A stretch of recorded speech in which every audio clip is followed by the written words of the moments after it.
I'm in my 30s and I'm almost $750,000 worth in debt. And you may ask yourself, well, how in the world did you get there? My two largest sources of debt are my student loans and my house. I've never seen that large of a number in my life. I don't think anybody has seen that much debt. Maybe I'm missing some form of information. Pardon me, but like I've never seen that amount of debt.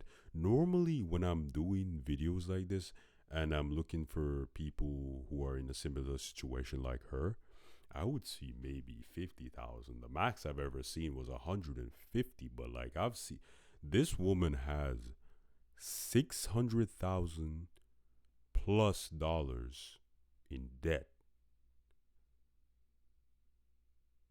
I've never seen a number that big.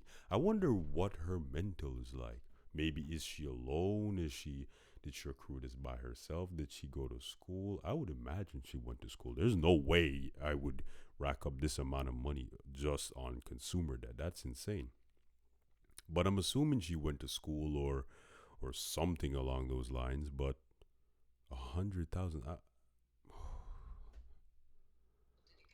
My two largest sources of debt are my student loans and my house. So my There's a house I house. originally bought in 2019 for Yeah. 375,000. I'm now Yeah. down to 339,638.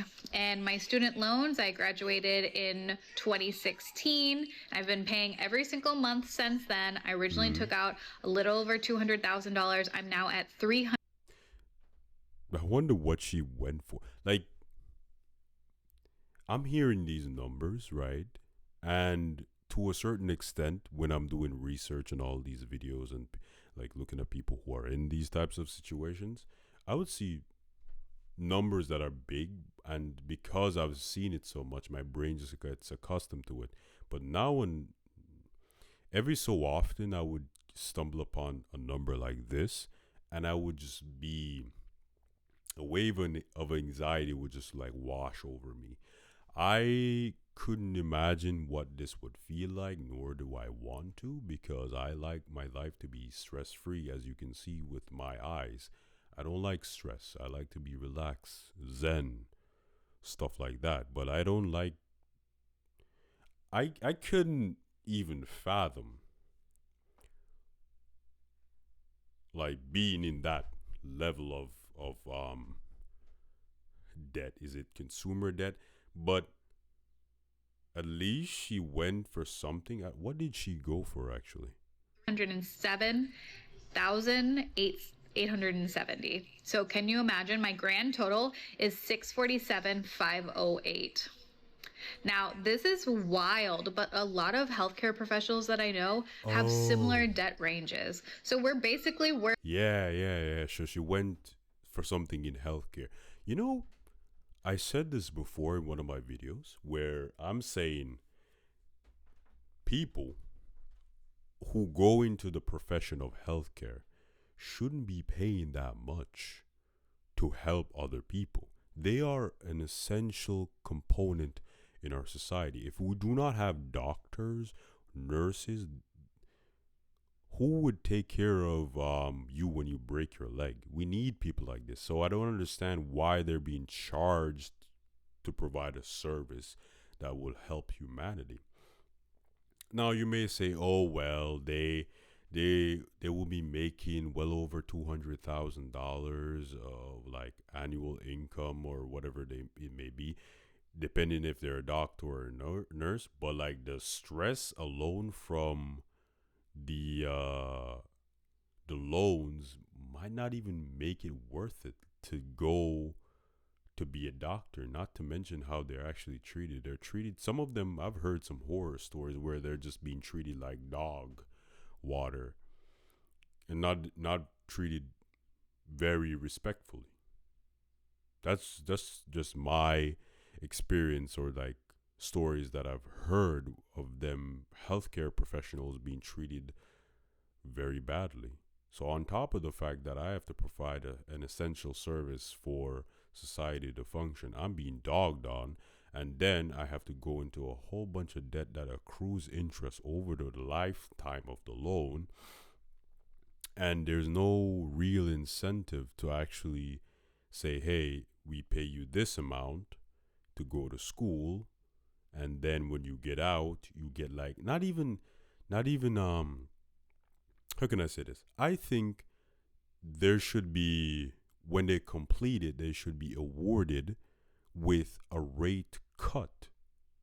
And if they don't actually complete the program, they keep the same rate as some form of a reward or some form of incentive. But like, that's insane.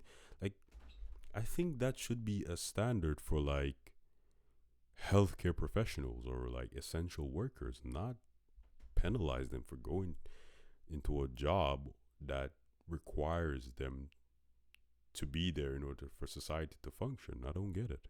Worth more negative than positive.